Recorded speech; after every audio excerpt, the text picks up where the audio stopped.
There is an old Yoruba saying, when the tree falls, people scatter.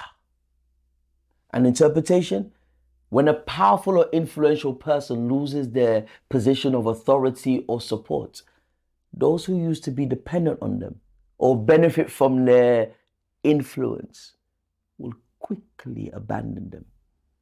It serves as a reminder that people tend to be drawn to positions of power. But when that power diminishes, they may lose their followers and supporters.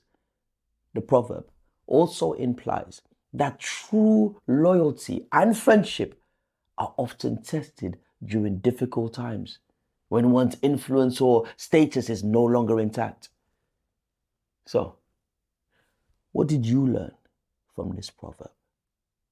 When the tree falls, people scatter. Story.